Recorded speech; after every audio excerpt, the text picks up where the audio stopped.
विद्यार्थी भाइ बहिनीहरू, तपाईहरुको मनमा रहेका समस्याहरू, तपाईहरुको कक्षा कोठामा तपाईहरुको किताबमा भएका गणितीय समस्याहरू धेरै छन्। त्यस अन्तर्गत हामी यो कक्षा 10 को पाठ 2 केही दिनदेखि यो पाठ 2 मा छौं। यो पाठ 2 को अभ्यास 2.1 मा रहेका विभिन्न हिसाबहरूमध्ये क्वेशन नम्बर 14 आज म समाधान गर्न गइरहेको छु। उच्चतम प्रविधिको यो समयमा विद्यार्थी भाइ बहिनीहरू कक्षा कोठामा उपस्थित हुन नसकिरहेको यो परिस्थितिमा मैले विद्यार्थी भाइ बहिनीहरूलाई बिहान बेलुका दिन आफ्नै विस्तारमा भएको बेलामा पनि यो हिसाब हेरेर विद्यार्थी भाइ बहिनीहरूले यो समस्या समाधान गर्नमा पक्कै पनि सहयोग हुनेछ भन्ने मुख्य ध्येयका साथ म भाइ बहिनीहरूलाई यो हिसाब राख्न गइरहेको छु। फेसबुक, टिकटक जस्ता पेजमा समय नफालेर युट्युब च्यानलबाट यस्ता खालका समस्याहरू समाधान गर्नमा विद्यार्थी भाइ बहिनीहरूलाई अवश्य पनि सहयोग हुनेछ भन्ने उद्देश्यका साथ म भाइ बहिनीहरूलाई अब यो हिसाबको समाधान दिन गइरहेको छु। यो कक्षा 10 को विषय गणितको पाठ 2 अभ्यास 2.2 को पेज नम्बर 45 मा 45 को प्रश्न नम्बर 14 मा रहेको हिसाब अब म भाइ बहिनीहरूको बिचमा सरसर्ती समाधान दिन गइरहेको छु। एकदम हिसाब पढेर सुनाउँछु। प्रश्न नम्बर 14 वार्षिक चक्रीय ब्याज दर अनुसार 1 वर्ष र 2 वर्षमा कुनै रकमको चक्रीय ब्याज क्रमशः 400 रु 450 रु 945 पुग्दछ भने ब्याज दर र मूलधन पत्ता लगाउनुहोस् भनेर हामीलाई हिसाबले भनेको छ। यो हिसाबलाई कसरी समाधान गर्न सकिन्छ त म अब भाइ बहिनीहरूको ध्यान यो बोर्डमा केन्द्रित गर्न चाहन्छु। सर्वप्रथम हामी सोलुसन लेख्छौं। वार्षिक चक्रीय ब्याज दर अनुसार यहाँ कतै ब्याज दर आर दिएको छ छैन। त्यसैले हामी सुरुमै ब्याज दर आर बराबर आर पर्सेन्ट लेख्छौं। ब्याज दर आर बराबर 1 2 3 4 5 केही दिएको छैन यसकारण। त्यसपछि हामीलाई ब्याज दर र मूलधन पत्ता लगाउनु भनेको हुनाले मूलधन p बराबर x मानिहाल्छौँ हामी है त x मान। अब त्यसो भने दिएको हिसाबमा समय कस्तो दिएको छ हामीलाई समय t बराबर 1 वर्ष र 2 वर्ष दिएको छ। त्यसो भने अब यो 450 र 945 के हो त भाइ बहिनीहरू? 450 र 945 पुग्दा के पुग्छ? चक्रीय ब्याज। चक्रीय ब्याज हामी के ले डिनोट गर्छौं त भन्दा CI1 बराबर 450 र CI2 बराबर 945 दिएको छ। अघिल्लो हिसाबमा हामीलाई CA1 CA2 दिएको थियो भने हामीलाई यहाँ CI1 र CI2 दिएको छ। प्रक्रिया उल्टो। अघिल्लो हिसाबमा हामीले CA को फर्मुलाबाट हामीले हिसाबको समाधान गरेका थियौं भने अब हामी CI को सूत्रद्वारा अगाडि बढ्छौं। अब हामी we know that हामीलाई थाहा छ CI बराबर के हुन्छ भाइ बहिनीहरू भन्नुस् त? CI1 बराबर हामीले जानेको सूत्र के हो? वार्षिक चक्रीय ब्याजको सूत्र P into 1 plus R upon 100 का पावर T minus 1 हो। ल त्यसो भने CI1 कति हो? 450 हो। त्यसैले मैले CI1 को ठाउँमा यहाँ कति राखे त भन्दा 450। किन भन्दाखेरि हाम्रो हिसाबमा चक्रीय ब्याज पहिलो 450 बराबर हामीले p बराबर x मानेका छौं है त। p को ठाउँमा मैले x लेखेँ। 1 प्लस यहाँ r को मान कहीँ छ? यहाँ छैन। त्यसैले नभएको हुनाले r जस्ताको त्यस्तै साथ दियौं। पहिलो वर्षको लागि समय t बराबर 1 वर्ष दिएको छ है त। 1 - 1 ल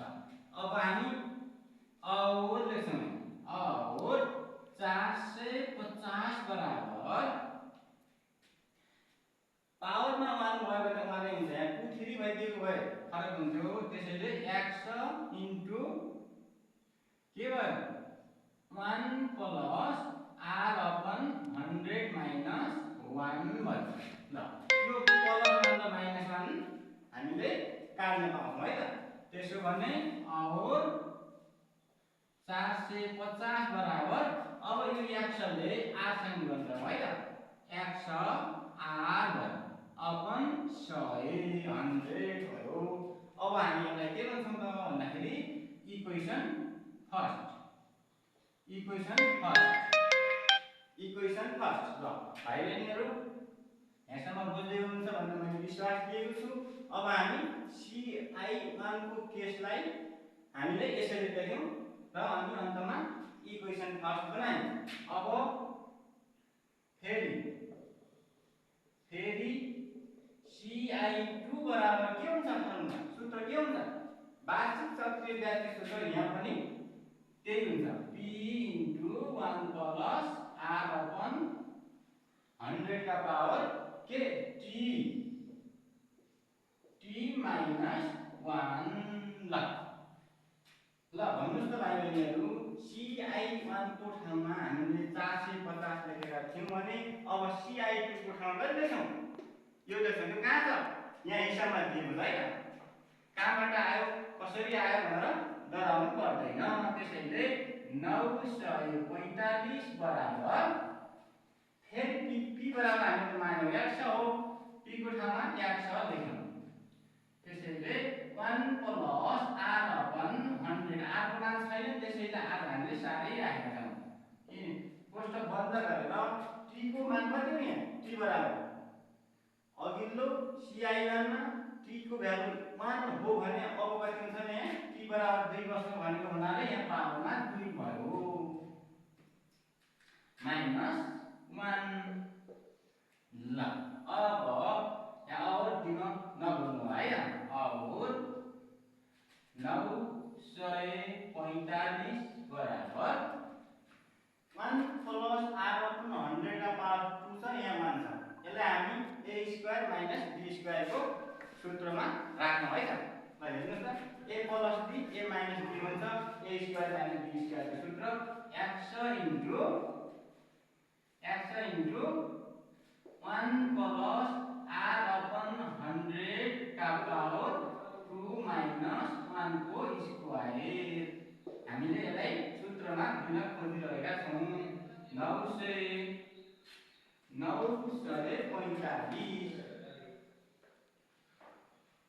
945 बराबर x इन्टु अब यसलाई a square minus b square को सूत्रमा लेखौं है त।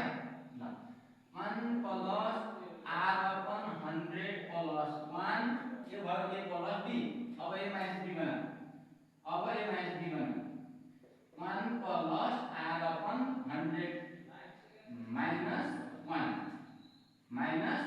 1 ल यसरी लेखौं। ल भाइ बहिनीहरु हेर्नुस् त प्लस 1 र माइनस 1 लाई हामी यसरी काट्न पाउँछौं। अब यो x ले r सँग गुणन गर्ने है त। ल हेर्नुस् त 945 बराबर x र r गुणन गर्दा के भयो x r अपन 100 इन्टु 1 र 1 जोडा कति हुन्छ 2 प्लस r अपन 100 1 मा जोड्दा 2 प्लस को प्लस r अपन 100 यसरी भयो। ल यसलाई हामी के भन्छौं अब इक्वेसन सेकेन्ड। यो समीकरण आई हो भने यो समीकरण आई हो। अब हामी कसो गर्छौं त भन्दाखेरि समीकरण आई लाई हेर्दै हुनुहुन्छ है त। समीकरण आई लाई यो समीकरण आई लाई हामीले यो समीकरण आई ले भाग गर्नुपर्छ। समीकरण आई लाई समीकरण आई ले भाग गरौँ है त। ल समीकरण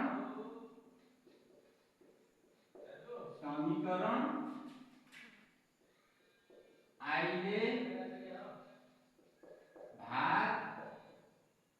भाग गरौँ। ल हेर्नुस् त समीकरण आई लाई पहिला सार्नु त 945 अनि अपनमा समीकरण आइको कति यहाँ 450 बराबर x r अपन 100 into 2 plus r अपन 100 अपन x r अपन 100 कसरी लेख्नु त भन्दाखेरि यो माथिको देखिएको छ यो के हो x को यो के हो समीकरण आइले राख्यो माथि अपन समीकरण आइ यो त अपनमा भएको हरमा भएको समीकरण आइयो भने अंशमा भएको समीकरण आइयो हामीले भाग गरौँ भनेका छौं त्यही भएर ल हेर्नुस् त अब ल यो x r अपन 100 र x r अपन 100 मिल्छ त्यसैले काट्न पाइन्छ है त त्यसरी गर्छ किन भन्दा अंश र हरमा एउटै छ अब 945 लाई 450 ले भाग गरौँ है त कति हुन्छ अहिले भाग गर्ने क्रममा छौं जसअनुसार हामी अंशमा समीकरण आइले राखेका छौं भने हरमा समीकरण आइले राखेका छौं x r अपन 100 अपन x r अपन 100 मिलेको भनेर हामी काटिसकेका छौं अब हामी यसलाई भाग गर्दा कति आउँछ त भन्दाखेरि 2.1 है त 2.1 इक्वल टु 2 प्लस r अपन 100 हेर्नुस् त 2 प्लस r अपन 100 कसरी यो त कन्डिसन हो त हैन त ल अब म यहाँबाट यो हिसाब ठाउँ गरेर माथि यहाँबाट सुरु गरे है त ल अब 2.1 हेर्नुस् त बराबर भन्दा दायाँतिर रहेको प्लस 2 लाई बराबर भन्दा बायाँतिर ल्याएर के हुन्छ -2 हुन्छ अब यहाँ के भन्छ त r अपन 100 बराबर r अपन 100 के कन्फ्युजन छैन भन्ने मैले विश्वास लिएको छु तल माथि काटिएको छ भाग गर्दाखेरि यति आएको छ प्लस 2 लाई बराबर भन्दा बायाँ ल्याए -2 भयो अनि बचेको r अपन 100 लाई लेखेको हो ल अब हामी 2.1 बाट 2 घटाउँछौं भाइ बहिनीहरु 2.1 बाट 2 घटाउँदाखेरि 0.1 बराबर r अपन 100 अब हामी के गर्छौं त भन्दा अब हामी क्रस गुणा गर्दा ल बाइ क्रस मल्टिप्लिकेसन ल यसको मुनि 1 हुन्छ यसको हरमा केही छैन भने 1 हुन्छ r र 1 गुणन गर्ने 100 र 0.1 गुणन गर्ने 0.1 र 100 गुणन गर्दा कति हुन्छ r र 1 को गुणन गर्दाखेरि r भयो 100 into 0.1 100 into 0.1 r बराबर 100 सँग 0.1 गुणन गर्दाखेरि 10% आयो कति 10% ल हेर्नुस् त ब्याज दर र मूलधन पत्ता लगाउनु भयो भने हामीले एउटा काम सक्यौं हेर्दै हुनुहुन्छ r बराबर 10% भयो अब हामी अब भाइ बहिनीहरुले अब यसो अलिकति टेक्निक लगाउनु पर्छ हामीले लगाउनु पर्ने पत्ता लगाउनु पर्ने मूलधन छ यो r लाई कहाँ राख्नु भने मूलधन आउँछ हामीले समीकरण i र समीकरण i हामीले निकालिसकेका छौं यो r को मानलाई समीकरण i मा राख्नु पनि मूलधन आउँछ मूलधन पत्ता लाग्छ अब अथवा यो r को भ्यालुलाई यो समीकरण i मा राख्दा पनि मूलधन पत्ता लाग्छ त्यसो भने म समीकरण i मा r को मान राख्छु है त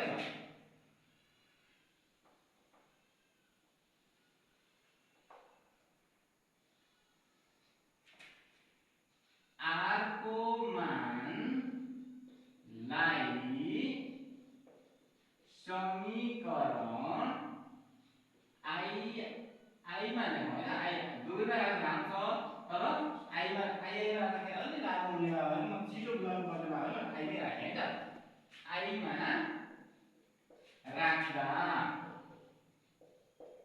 यो समीकरण i हो है त बुझ्दै कि बुझिएन ल हेर्नुस् त समीकरण i 450 बराबर x r अपन 100 हो 450 equal to x r अपन 100 हामी के गर्दैछौँ त भन्दा मूलधन निकाल्दैछौँ। पी निकाल्न खोजिरहेका छौँ हामीले। अब हेर्नुहोस् त और 450 बराबर x को भ्यालु कति हो छैन, थाहा छैन, जस्ताको त्यस्तै छ हामीले इन्टु r को ठाउँमा अब 10 राख्नु पाइयो हामीले, किन भन्दा r निकालिसकेका छौँ। ल r को ठाउँमा कहाँबाट 10 सरले लेख्नु भयो भन्ने नमान्ने है त। r को मान भर्खरै हामीले 10% निकालेको हुनाले अपन 100 ल हेर्नुहोस् त 450 बराबर और 450 बराबर 10 र यो x गुणन गर्दाखेरि के हुन्छ 10x आउँछ अपन 100।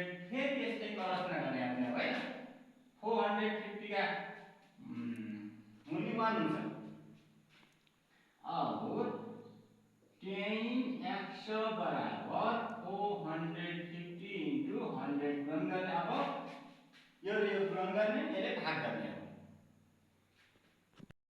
x बराबर हेर्नु त 450 एका 450 हुन्छ अनि यो दुईटा भित्र पछाडि राख्दिने अपन 10 भयो। ल हेर्नु त यो 0 ले यो 0 ले काट्दिनु त हो x और x बराबर कति आयो 4500 आयो।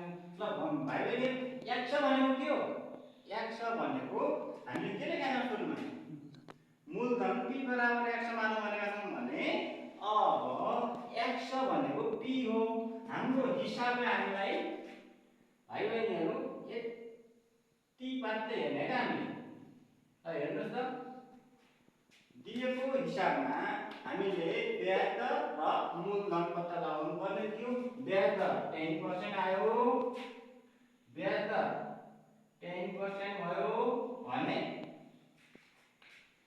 10% भयो भने मूलधन कति आयो मूलधन p बराबर अब हामी